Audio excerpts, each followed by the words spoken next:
This is my pitch video for my game concept Ashen Crown with the tagline "Who will you become?" The target audience for this game will be rated at a PEGI 18 due to violence, gore and language. It will be targeted towards adults who enjoy a single-player, gothic, open-world, fantasy and choices matter-based gameplay. It will also be available on PC, Xbox and PlayStation 5. The core genre for this game will be an ARPG set in a gothic fantasy world, with real-time combat, character progression such as skills, gear and income, and a quest-based story. The system/design genres will be a narrative RPG, such as dialogue choices matter and how you interact with the world and NPCs will change the world around you. Similar games to this will be Fable, Baldur's Gate 3 and Kingdom Come: Deliverance. In terms of the world visuals, the game would take inspiration from games such as Elden Ring, Bloodborne, V-Rising and Dark Souls 3 based off their gothic architecture and feel. For character and boss designs, the inspiration would come from games produced by From Software, with the eerie and gothic feel to the enemies and character models and outfits getting inspiration from primarily Dark Souls 1 to 3 and Elden Ring. For character boss animation-wise, the game would need highly detailed enemies and character designs, as well as detailed animation to fit the attack styles of this game. In terms of the NPCs, the inspiration will come from games such as The Elder Scrolls V Skyrim, as well as Final Fantasy XIV Online, using the fantasy aspects and more up-to-date models and faces from Final Fantasy and the range of NPC designs from Skyrim, especially the armor and clothing. In terms of gameplay, I'll be talking about the 4 core pillars, the first one being exploration. Since the design for this game will be fully open world, it will feature full open world exploration. There will be a housing system for both the NPCs and the player, and each town and city will have their own opinion on both magic and religion. The second core pillar is combat. The game will feature real-time combat and have a range of different weapons with their own combat styles. There will be a range of different bosses and enemies with different movesets and patterns. The combat for this game will have a more gothic and theatrical flair to it. The third pillar is the morality and choice system. This plays quite a big part in the game, and choices the player makes will affect both the world and the player. The player can choose to either follow or go against the religions in the game, and this will impact the world. The player has the option to own properties to bring in income and will have the choice to kick out NPCs, potentially leaving them homeless. The fourth pillar is the fact this game will be fully single player. It will have solo, story-based gameplay and progression via quests. There will also be a romance system for the companions the player can meet.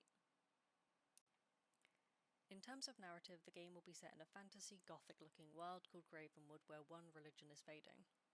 The player is introduced sleeping under a tree with no memories of who they are or what their purpose is. All they have to go off is a symbol on their wrist. The player will explore the world, taking on quests to uncover the mysteries and try to figure out their purpose. With a multiple choice-based storyline, the player will choose how the game progresses. The player will follow the quest to ultimately reach the end goal. The game will be designed to be fully open world, and there will also be multiple companions the player can meet who will all have their own unique story quests in the game. There are multiple characters in the game the player can meet, the first companion being Maeve. She's an archer and can join the player in the quests as an extra damage dealer. She was one of the strongest archers in Gravenwood and wants to take revenge on the corruption. She is a great aid in combat, but doesn't work well in confined spaces in comparison to some of the other companions. The second companion I'll talk about is Raiden. He is an elf druid who was once the right-hand man to the first herald, who I will talk about later on. He can transform into multiple different animals and creatures, making him versatile in all combats. His goal is to restore the lost religion and the forest to their original state.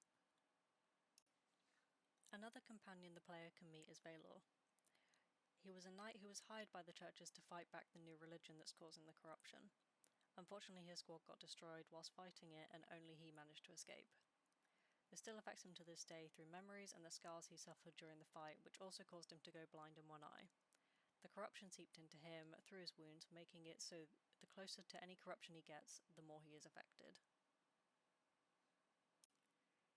The second to last companion I'll speak about is Cayde. He was once an extremist who fell under the deception of the new religion but got cast out. He is torn in his beliefs and angry at the world as he deals with a lot of discrimination based on his race and appearance. He can, however, be saved from those beliefs when the player has a good enough reputation with him. He is a rogue and is pretty good in any fight he is taken into. The last companion in this game is Ira. She is a powerful witch and healer and is arguably one of the best companions in terms of utility. Despite her being decent in a fight and helpful with her healing powers, witches get a bad rep in this world, unless they provide for the common folk. In terms of story characters, there are two main characters, one being the First Herald. He was the speaker for the old gods who eventually got corrupted by the new religion, turning him into a dark forest spirit. The concept for his spirit design is on the right hand side of the screen. The player ultimately has the choice to either spare him and potentially restore the last religion, kill him, or leave him as a spirit. Each choice will affect how the end of the story plays out.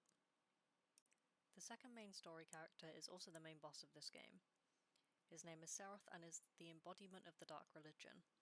He is the god of rot and corruption and believes the world should be covered in decay and all beings and creatures should become thralls for his army. He has the power to traverse space and time, which is how he ended up in Gravenwood. He will have three forms, the first one being more slender and small, not as intimidating. The voice for this phase is almost too gentle for his beliefs. The second form being much larger, and his voice turns more demonic. And the third phase is where he basically engulfs the player in a wall of flesh and decay. There will be multiple options the player can choose from when you finish the fight with this character, which will determine the outcome of the whole game. For the competitive analysis, the game's mechanics will take inspiration from games such as Fable and Baldur's Gate 3 with the multiple choice gameplay and multiple endings. Character design will take inspiration from Final Fantasy and Skyrim, but with a more modern style to it.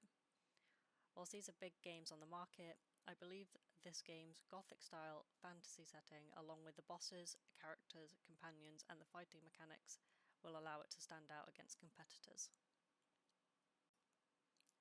To summarise, this game will be designed to be fully open world with multiple quests the player can complete, and each choice in the quests will affect how the NPCs and the world react to the player. With a beautiful gothic landscape and a foresty fantasy vibe to it, this game will give the players plenty to do.